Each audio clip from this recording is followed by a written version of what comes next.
Well, some things are changing, obviously. Yeah, this is odd. Tried to go live stream in YouTube, and apparently now they want you to have streaming software.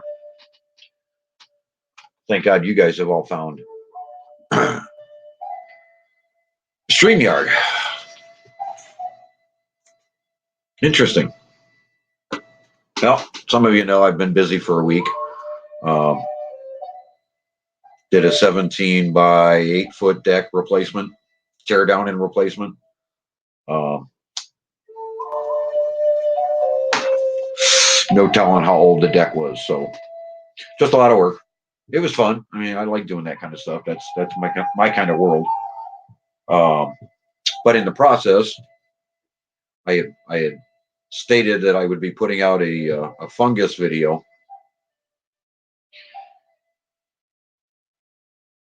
Um, and I've had a lot of time to think about that because the magic mushroom crew is hounding. I won't contribute to. If you learn something from this and can apply it to magic mushrooms, more power to you. I won't supply the information. Um, I've got nothing against them. Don't misunderstand, but that's not the point here. Um, and yeah, things are slowing down. It's not growing season any longer. It's prep season, as all of you very very well know. It's prep season for next year and for Halloween and for this and for that. And here comes the snow. And what do you do with your yard? And how do you put it to bed? And what do you? I mean, that's there's a whole new world there. But the reason for this is the perfect time of year. We're right in between the temperatures. Again, this is the second time during the year this happens. And now's mushroom hunting season. It's also mushroom season in your yard.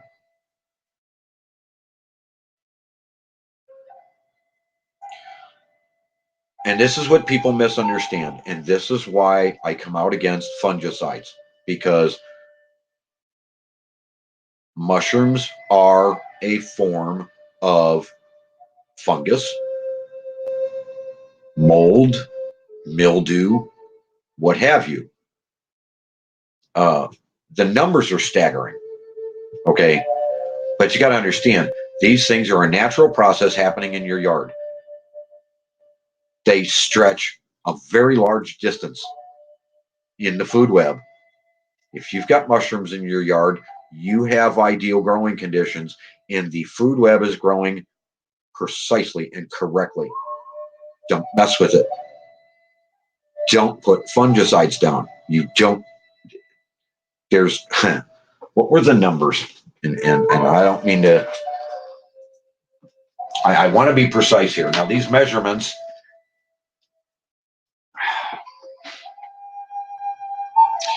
There's misconceptions here. That's the easiest way I can state it. No one actually has stated this is how many fungi there are on the planet, period. That's it. They're always discovering new in different locations, under different circumstances, under whether it be in a cave, whether it be in water, whether it be in salt water. I understand we're dealing with what we're dealing with in our yards and hunting mushrooms. I understand. But when somebody goes and applies a fungicide, they're not only affecting their yard. That's the misunderstanding. Just because you have a fungus popping up in your grass, it's Mother Nature working. It's not a bad thing. Just feed the area. As the grass gets healthier, the fungus fades away. Fungus is only there to eat up dead and dying plants, which is where this part comes in for Grizz. He's got these wood chips that he questions using. Different forms of fungus and different forms of mushrooms will grow on hardwood, softwood, miscellaneous wood, hodgepodge, sawdust, blah, blah, blah, blah, blah, blah, blah, blah, blah, under certain conditions. Now, the first thing you're going to ask me is, well, how do I inoculate an area? Get the mushrooms that you want. Now, different ones are for different things.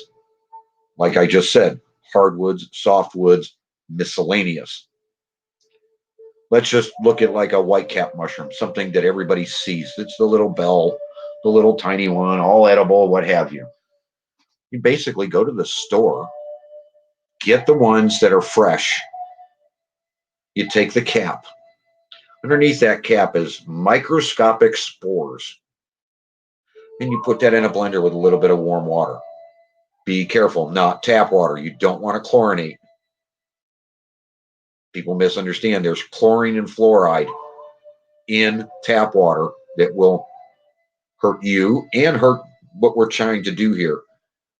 But you take that cap, you blend it up gently. I know, in a blender. I don't super grind.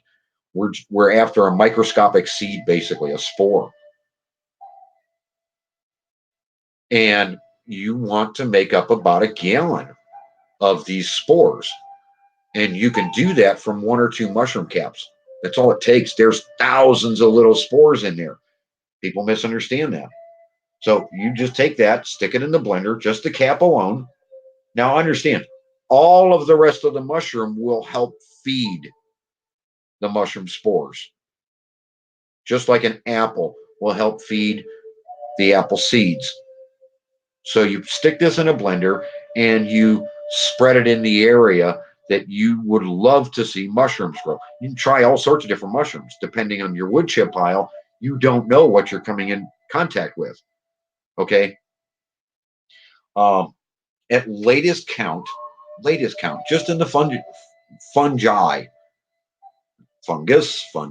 there's variances. I get all of that. But just the latest possible count is putting the numbers at something like, wow, 5,100,000 forms. You're going to go out there in your yard and you're going to put down a fungicide.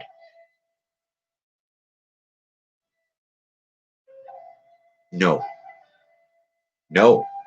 You, if you see mushrooms in your yard, you're doing it right. If you have no mushrooms in your yard, you have a problem. Okay? There are things breaking down in the soil. They should be breaking down in the soil, whether it be in the thatch layer or deeper. Now, when I go and apply my stuff to the yard and all of my organic stuff to the yard, I see mushrooms because things are breaking down the way they're supposed to. Fungus in your yard is not a growing disease. It is a telltale sign that your yard's not healthy. That doesn't mean you attack it with a fungicide. That means you make your yard healthy. Okay, it's just a misunderstanding. Don't. You gotta understand. There's a place in Oregon. Um, National Geographic reports it. I'm trying to. The place has a really odd name. Um, Malhar, and there's no point in correcting me. National Forest, but there's no point in correcting me because I'm going to continue to get it wrong no matter how long I live. Um, there is one mushroom plant growing there. One. It is measured currently at, and this is under the soil, okay?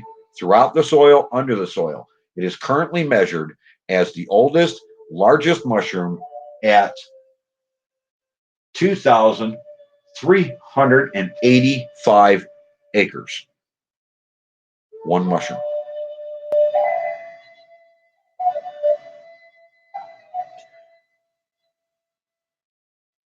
So when you apply a fungicide in your yard, What are you destroying? From how far away? What are you hurting? When there's 5,100,000 forms of, organic or not, when you wipe out part of the food web, you're going to cause your yard to get sick. You're going to cause declayification. You're going to cause these issues. Don't do that. Feed the yard. Okay. Feed it what it needs. You know, broad spectrum. I love broad spectrum because I like overkill. When something tells me like in a car, it requires 500 cold cranking amps. I'm going to go get the biggest battery I can find and put 700, 1,000 cold cranking amps under that hood if it'll handle it. If there's enough space, I'll cram the biggest battery in there with the most. Yes, it's overkill. But how much have we taken away? How much have we crippled? How much have we inadvertently made the mistake of not doing ash treatment to the entire yard, not doing broad spectrum vitamin, minerals, nitrogens, and potash and potassium? I mean, how many times have you turned your garden hose on, connected to city water with fluoride and all sorts of other unknown chemicals in it, and let it spray your yard? Think about what that's doing to the food web. We're causing our own damage. That makes you go, wait a minute. That's how we water around here. Right. Right.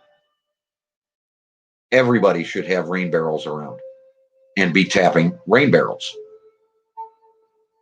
Or let the water sit in a big barrel, fresh out of the tap. Let that sucker heat up and cool off, and then go and put it in your yard and in your garden. You've got to dechlorinate. You've got to filter that water. You've got to clean that water out. It's a disaster. It's got to be cleaned up, because all you're doing is applying exactly the same chemicals that are killing us, that are in our tap water, directly into your yard and into your garden. And some of the plants are going to absorb these things. So not only are you going to get it from one direction, you're going to get from the other.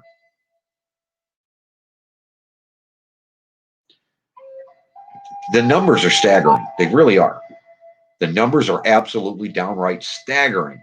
I'm still spinning when I look at some of these numbers. Um, there's pluses to this too. At the same time, I know, Kitty. I know. There's pluses to this too. If you can really, really start to understand the individual type of mushroom you want to grow, you can duplicate soil conditions. I know you're sitting there going, what do you mean, dude? Well, if all the conditions are right in your soil and you can mimic the rest of the planet down to one specific area in Europe, how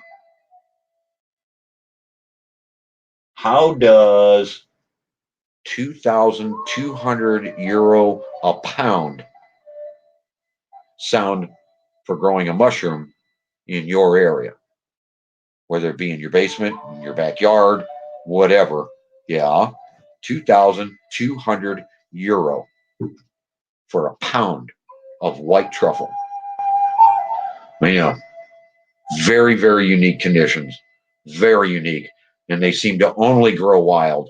Everybody, the search is on when it's the right time of year in Europe for the white truffle. Dogs are specifically trained how to hunt these things and smell these things out. They're so rare, but that's the point. Now, if you can duplicate those situations, you could grow it. There's nothing against it. But is your moisture content right? Is your rain content right? Is your sunlight content right? with the weird conditions they've had in Europe this year, the high heat and the water, we don't even know if they're going to get white truffles this year, which is going to make the prices skyrocket even more. Okay, so when you start looking at what you can do in your soil to up the ante, get the conditions right, whether and it might be berry pine trees. It might be, now that causes a different problem. I know I got another email about that stuff today, you know, especially new homeowners. And I'm trying to get this book out to the new homeowners so that they understand, I need to sell 30,000 copies of this book or I'm just going away because there's no point. Nobody wants the book. I'm not going to be here beating myself up to try and update information for 3 or 4 people. Just kind of, you tell me. Does that sound a little odd? Anyhow, regardless,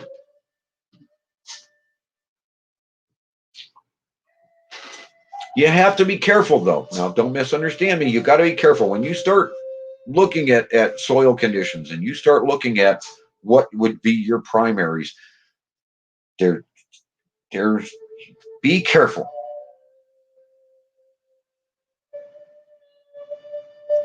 A lot of companies, when they go to grow mushrooms, will sterilize the grow medium because other forms of mold, fungus, can get in and infect an area and cause other strains to come into the area. I understand that. Okay. But you got to be careful. There are some 70 to 80 species of mushroom, mold, fungus that are deadly. So you got to be careful. 70 to 80 of them. Very, very specific, very, very deadly. Okay. It's like I wouldn't go eat black mold out of the shower. Deadly, toxic. The spores that come off of that are and it kind of confuses me how black mold grows when you've got chlorinated water. But if the conditions are right, anything is possible all over the planet. Just like saying you can't grow a garden in the desert. Yes, you can. If the conditions are right, yes, you can. And I know you're all going to come at me with, well, you need water. You need cactuses grow out there on limited water. Sagebrush grows out there on limited water. Mm-mm. Mm-mm. You don't need to water your yard when there's no clay because the yard stores all water. It's like I've got to break one of my cardinal rules today for cutting grass and cutting it after 10 o'clock in the morning because it's still too wet outside. We had a little bit of rain come in. Okay. I'll just cut the grass higher than normal. We're going into fall anyways. I'm not concerned. I need that thatch layer. So, cutting it 3 1/4, 3 1/2 doesn't faze me.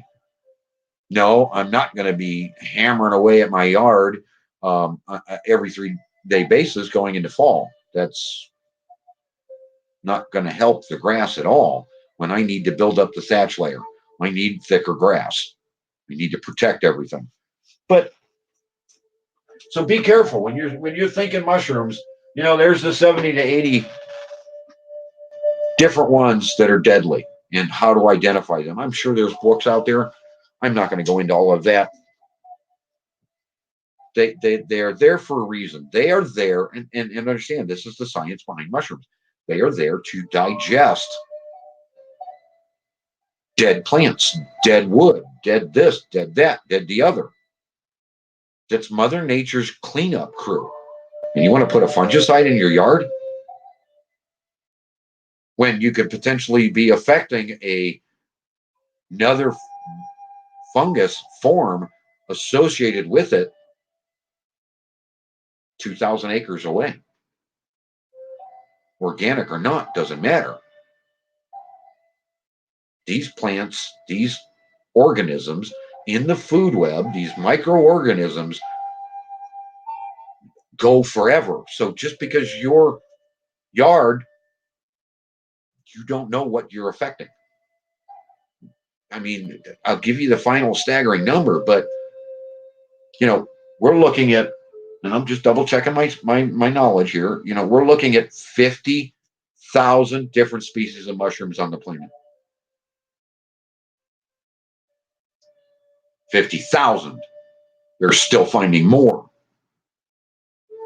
because they're changing as man screws around and does things. Mother Nature adapts. We will never, at this rate, find the end of it, because as we keep things going, Mother Nature is going to keep adapting, and eventually a spore is going to come out that's going to take us out, because we're the one disrupting Mother Nature. Mother Nature has a way of getting rid of its disruptions. Think that through. Yeah. But, I'm not going to carry this on, and I'm not going to go absolutely bonkers with this. Currently speaking, there are about 10,000 mushrooms that we all, shiitakes and what have yous, that we all digest, that we all really truly enjoy.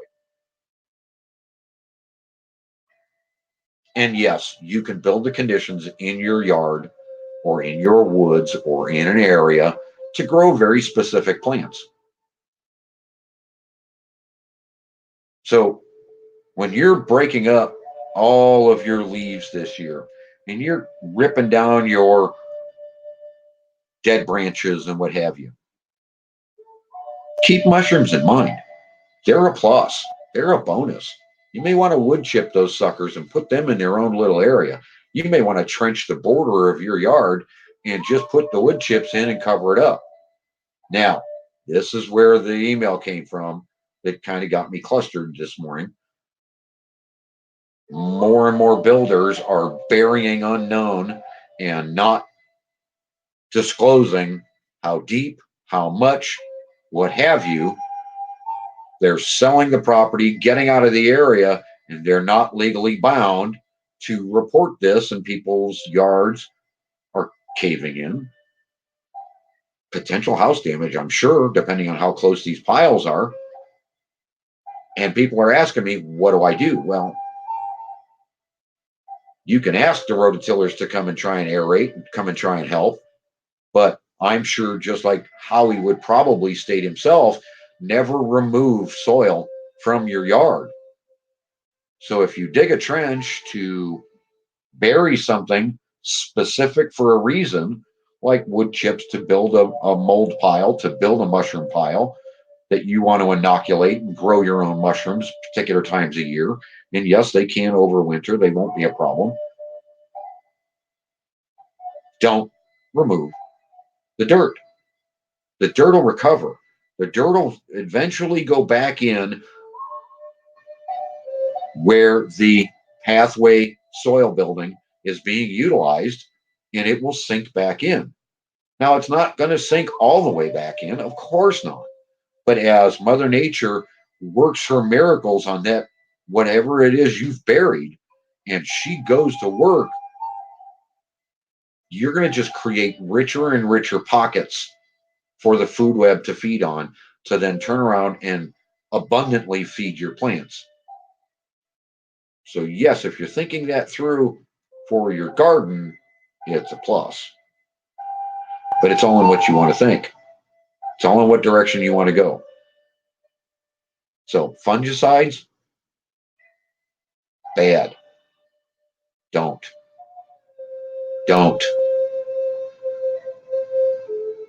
There's the, Oregon National Forest. Look it up.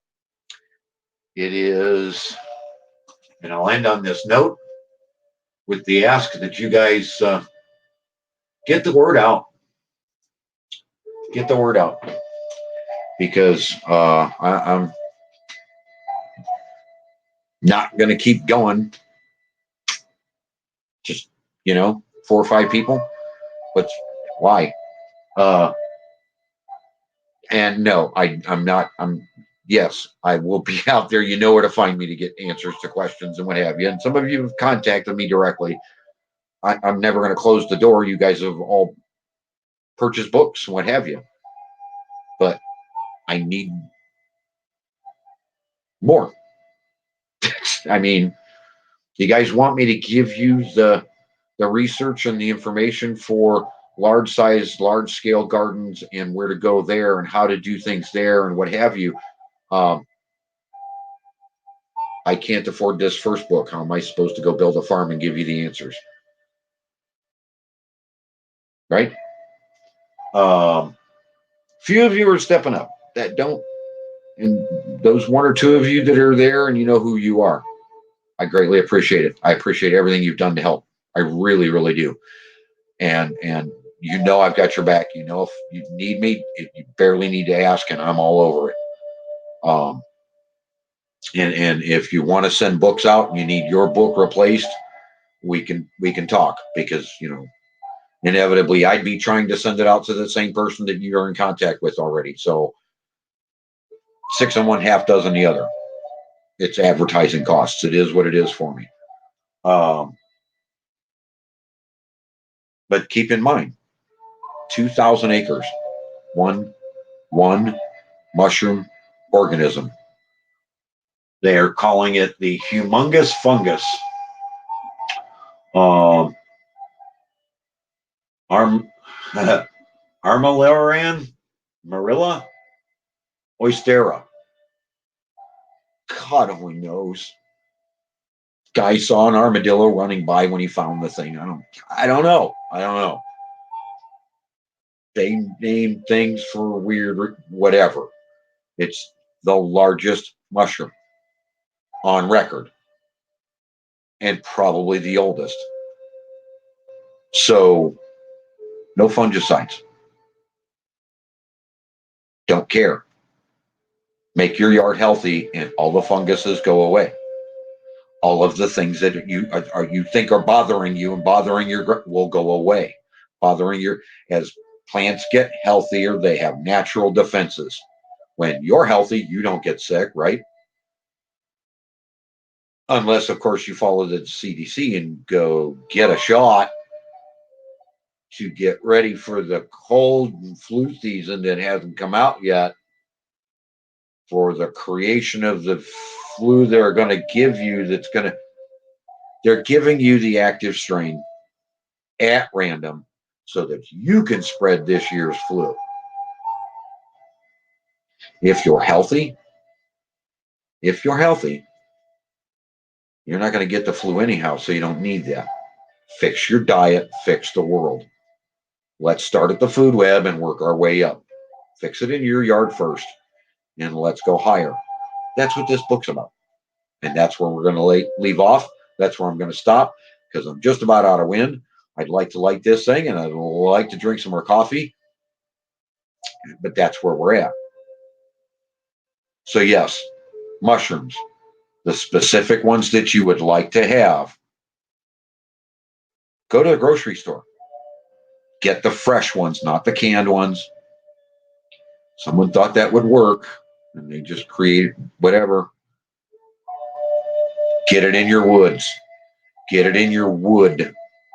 That's mainly where a lot of it grows. Yes, hay. Yes, yard. Yes, you could probably inoculate your entire sections of your yard and pop up mushrooms in a couple of days that are going to be whitecap mushrooms. It's amazing what Mother Nature will let you do when you take care of her. So if you happen to have hardwood and you happen to have a bunch of sawdust and you happen to sprinkle it throughout your grass and then you happen to and the conditions are right, moisture content's right, you might have a whole strain of mushrooms pop up in a couple of days, right in your own backyard. So what you paid $1 for at the grocery store just turned into $500 worth of mushrooms in your own backyard, and you haven't even cut the grass yet. Or you might get lucky enough and grow white truffles, which Somebody correct me if my math is off, but I'm thinking it's like over $3,000 American for a pound of white truffles. So go grow some mushrooms. Mushrooms are your friend. Just be aware of what you're growing. And no, I'm not going to go into that. There's other channels that go into all of that. And again, I'm trying to avoid this because of magic mushrooms. So appreciate you stopping in. Appreciate you spending some time with me. You know where to find me. I'll see you around the streams, everybody. Have a great day.